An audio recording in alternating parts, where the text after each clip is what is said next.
Açacağız gözlerimizi. Düşmanı dize getirmeden şehadet şerbetini içmeyeceğiz. Allahu Ekber!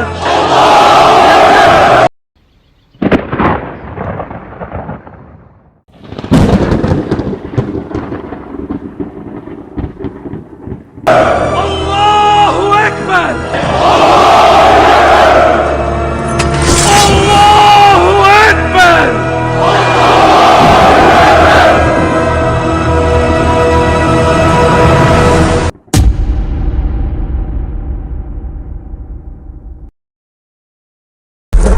Ateş!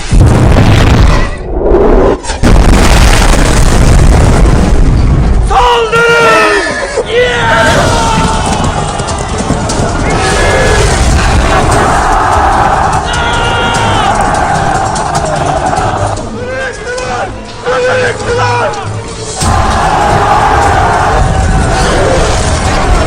I will carry you home, carry you home.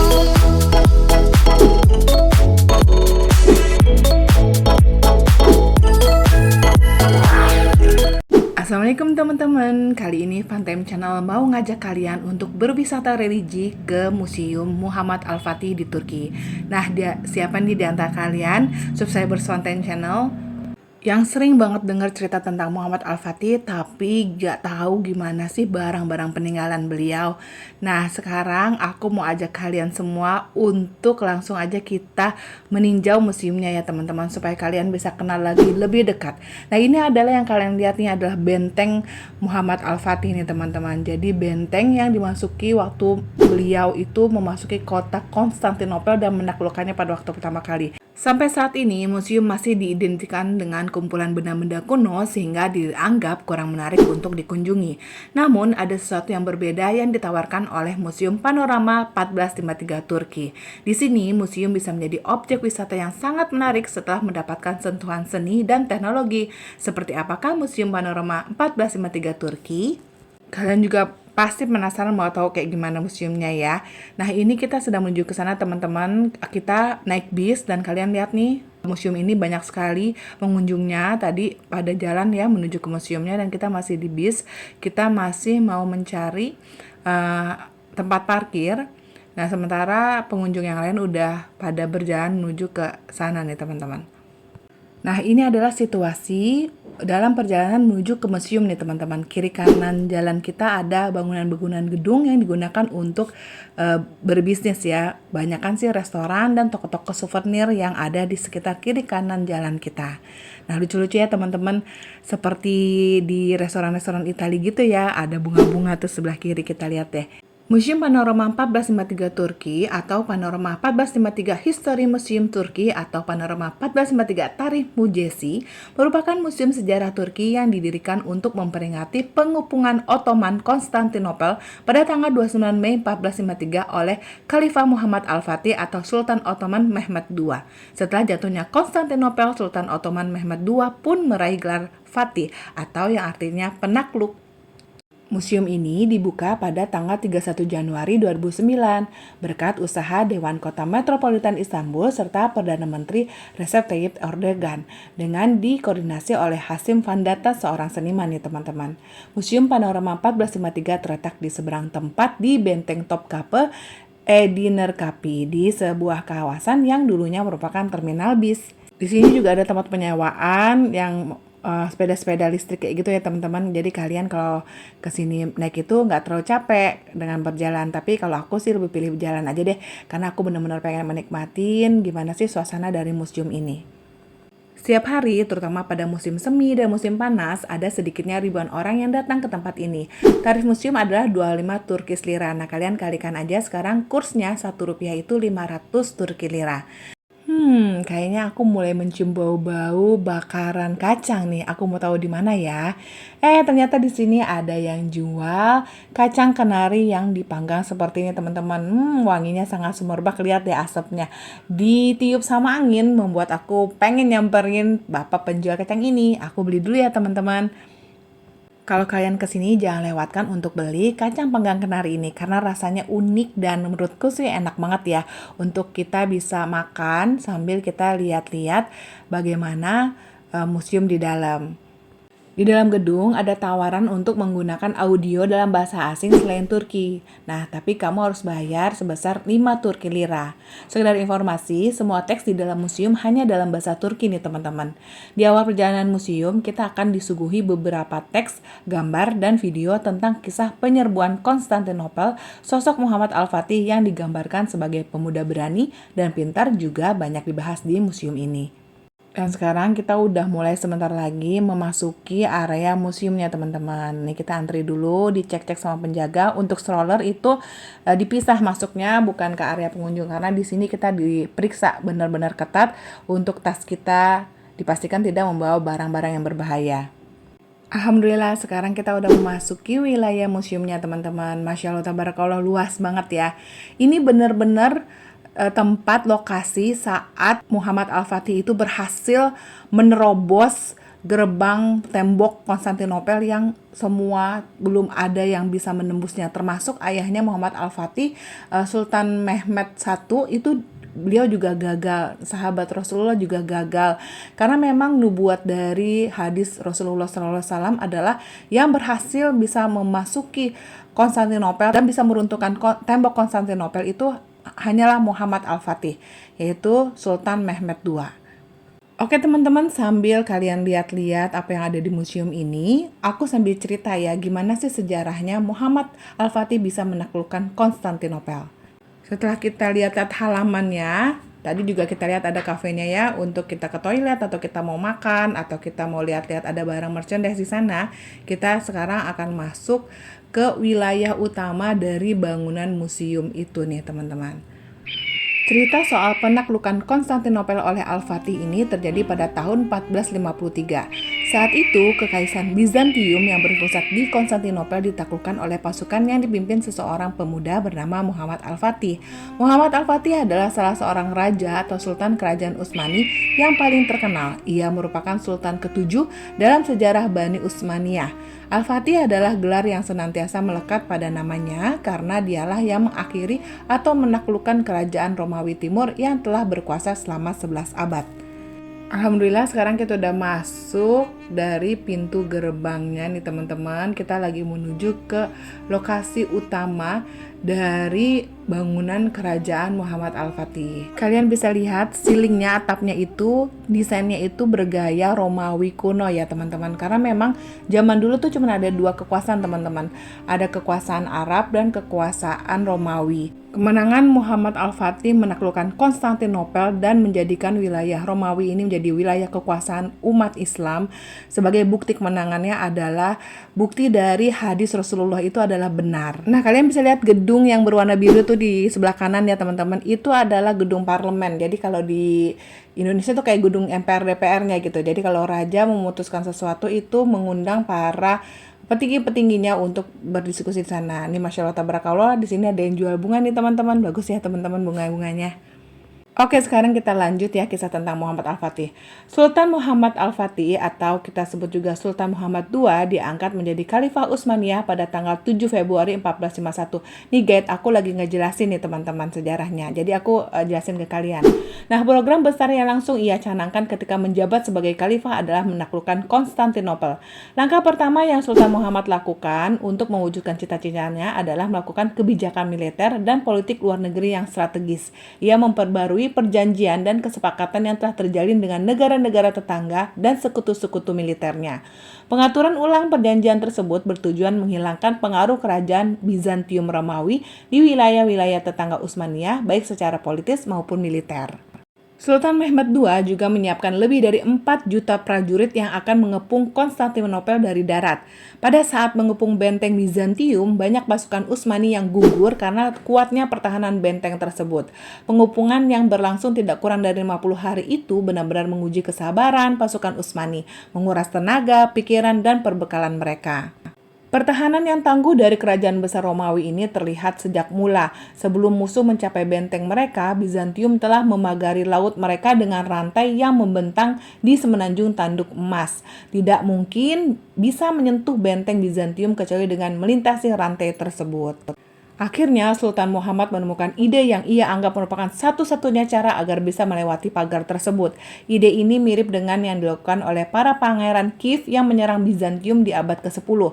Para pangeran Kiev menarik kapalnya keluar Selat Bosporus, mengelilingi Galata, dan meluncurkannya kembali di Tanduk Emas. Akan tetapi, pasukan mereka tetap dikalahkan oleh orang-orang Bizantium Romawi. Sultan Muhammad melakukannya dengan cara yang lebih cerdik lagi nih.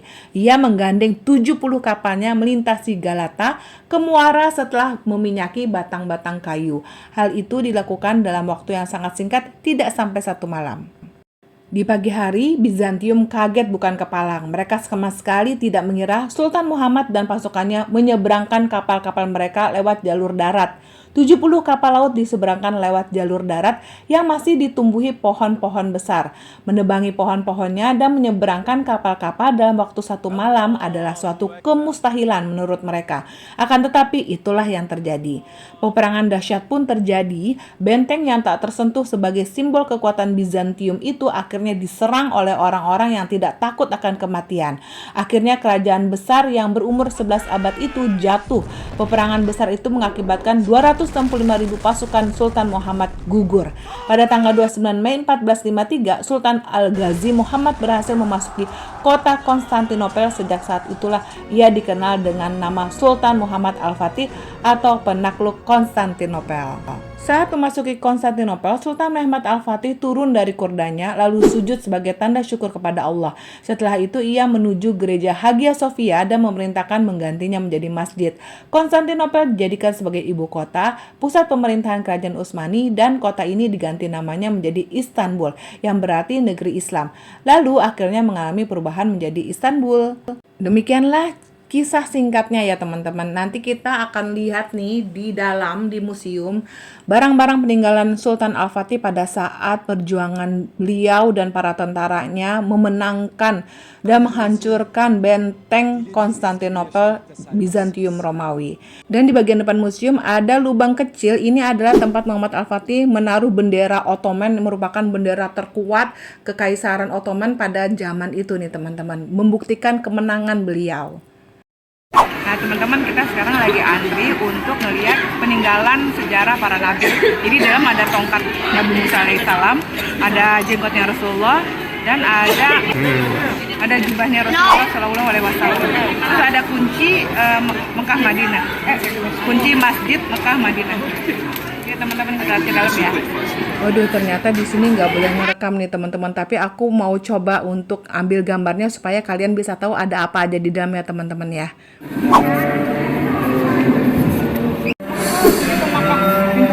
Itu kunci.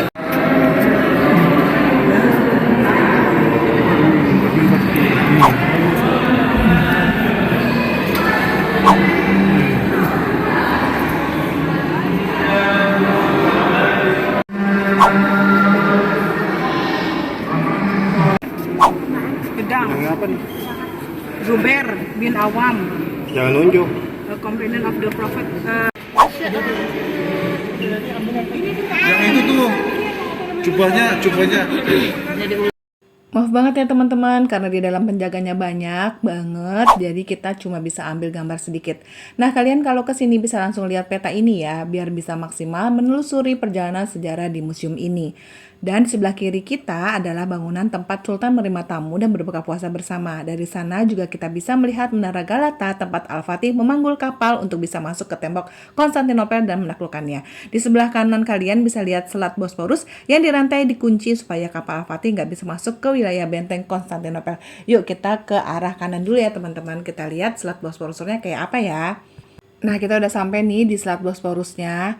Nah, di selat ini Sultan Muhammad Al-Fatih itu membawa pasukannya itu dengan kapal-kapal. Nah, tapi karena dikunci oleh bangsa Romawi supaya memang musuh nggak bisa masuk ke dalam Konstantinopel, akhirnya Muhammad Sultan Al-Fatih memberikan ide kepada para prajuritnya untuk memanggul kapal-kapal mereka dan menuju ke benteng Konstantinopel melalui darat nih teman-teman. Masya Allah tabarakallah, jadi ada challenge yang dihadapin itu, mereka nggak mundur tapi mereka maju terus pantang mundur sampai benar-benar tercapai. Goalsnya adalah menaklukkan Konstantinopel dan alhamdulillah dengan ridha Allah berhasil ya teman-teman. Kalau kalian lihat nih, Masya Allah, ini luas banget ya selatnya ya. Kalian kebayang nggak gimana perjuangan Muhammad Al-Fatih saat itu? Sampai merinding banget loh aku ngebayanginnya di sini. Kalian kalau ke Turki wajib banget ke sini untuk menambah giroh semangat Islam kalian agar kalian juga dalam hidup ini maju terus pantang mundur untuk mencapai target-target kehidupan kalian untuk beramal soleh dan mendapatkan ridha Allah Subhanahu wa taala. Lanjut teman-teman, kita akan menuju ke sisi sebelah kiri tadi ya teman-teman, tempat Muhammad Al-Fatih menjamu tamu-tamu dan juga menjamu rekan-rekan untuk berbuka puasa bersama di sini. Nah, ini bangunannya teman-teman, terus kita bisa naik lagi ke atas. Di sini ada taman, jadi nuansanya tuh bener-bener adem, enak banget, anginnya juga sejuk di sini. Nah, di sini yuk kita langsung naik aja ke atas ya teman-teman ya. Tangganya ini dilapisi dengan marmer nih teman-teman. Wow, mewah banget ya kerajaan Sultan Mehmed II. Nah, di area kiri ini ada kolam. Jadi kalian bisa lihat kolam ini bisa menyala air mancurnya. Tempat berkumpul sultan-sultan, selir-selir, dan para tamu undangan kalau menghadiri jamuan untuk berbuka puasa atau jamuan undangan dari sultan untuk menghadiri acara-acara penting kerajaan.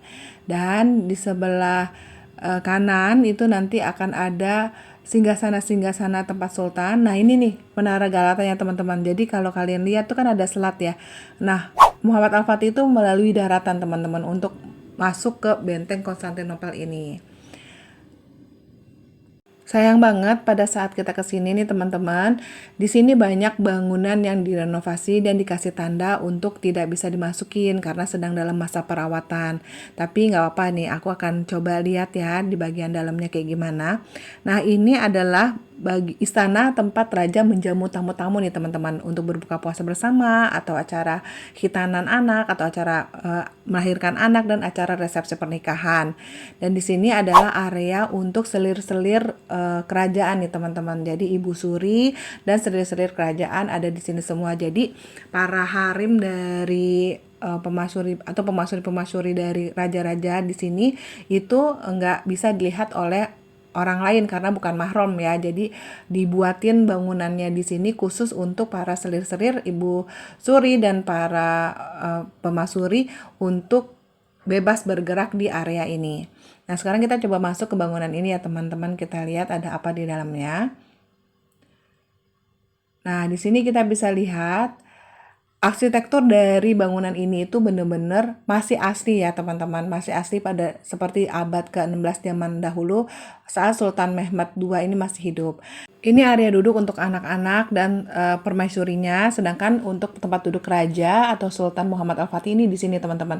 Masya Allah tabarakallah, mewah banget, dilapisi dengan emas karena memang beliau adalah seorang raja ya. Jadi singgasananya juga mewah.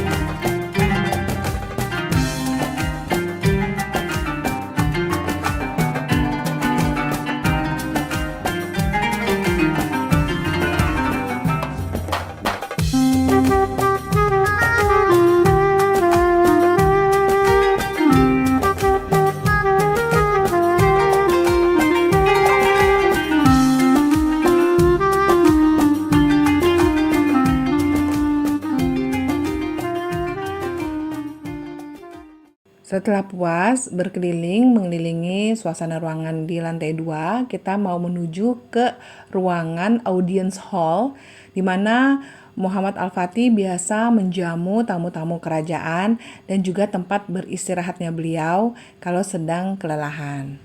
Yuk langsung aja kita masuk ke dalam ya teman-teman. Nih kalian bisa baca di sini the audience hall ya. Jadi di sini beliau menjamu para tamu-tamunya juga nih.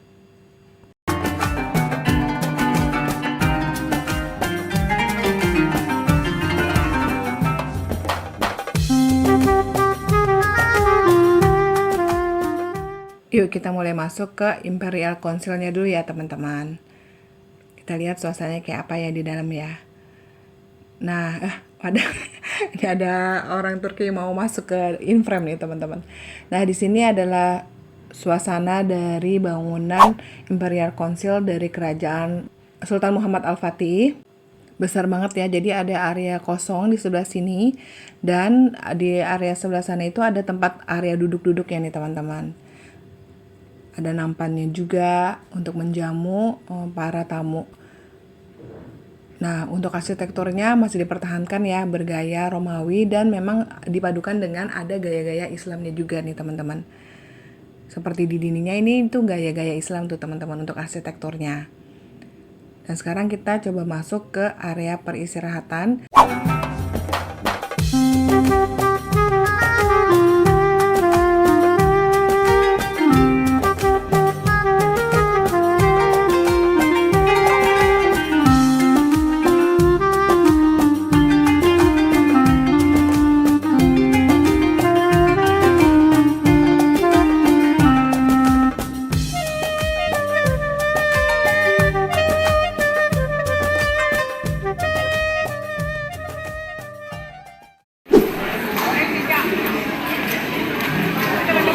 Ini sekarang kita mau masuk ke koleksi jamnya para sultan. Di sini dipajang jam-jam koleksi para sultan. Bisa mereka buat sendiri ataupun yang diberikan oleh negara-negara tetangga sebagai hadiah kepada sultan ya teman-teman. Nih kalian bisa lihat ya di sini jamnya unik-unik banget deh. Lucu-lucu. Jadi dari abad ke-16 revolusi jam tuh seperti ini nih, kalian bisa lihat ya teman-teman.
Dan ruangan selanjutnya yang bisa kita masuki adalah ruangan peninggalan harta-harta perang pada zaman Sultan Mehmed II nih teman-teman. Di sini kalian bisa lihat kampaknya, senjata tajamnya. Nah, langsung aja dari pintu masuk ke sebelah kanan.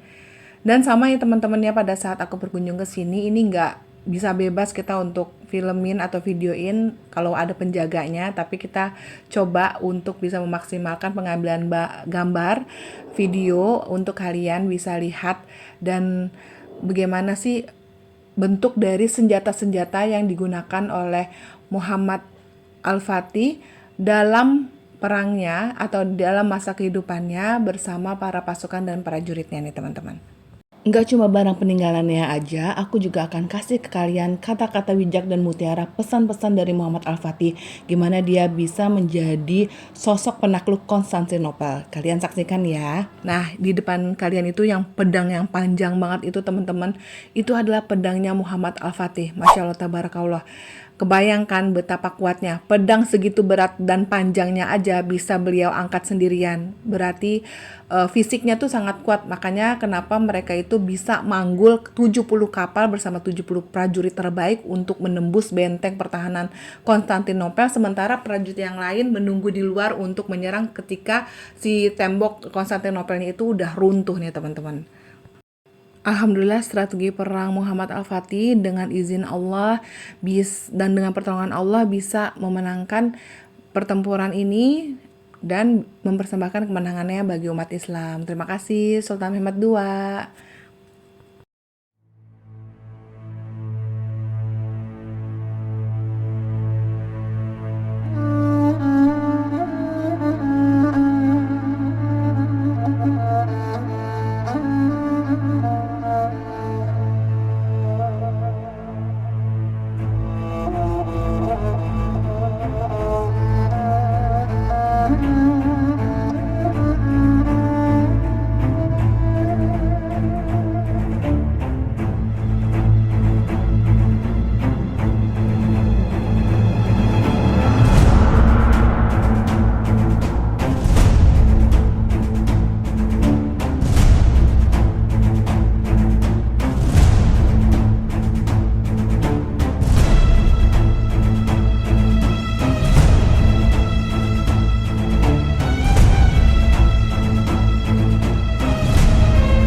Teman-teman, tadi aku dengar azan dikumandangkan di Hagia Sophia.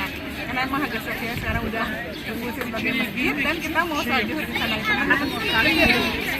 Sampai di sini dulu vlog kita kali ini teman-teman. Sampai ketemu di vlog selanjutnya ya. Jangan lupa untuk subscribe dan tekan tombol notifikasinya supaya kita bisa terus ketemu di video selanjutnya. Video selanjutnya aku bakalan kasih kalian tahu di sini ada restoran Indonesia yang enak banget, ada toko souvenir yang jual barang-barang bagus, dan juga kita bakalan mau sholat di Hagia Sophia. Oke teman-teman, sampai ketemu lagi di vlog selanjutnya ya. Terima kasih. Wassalamualaikum warahmatullahi wabarakatuh.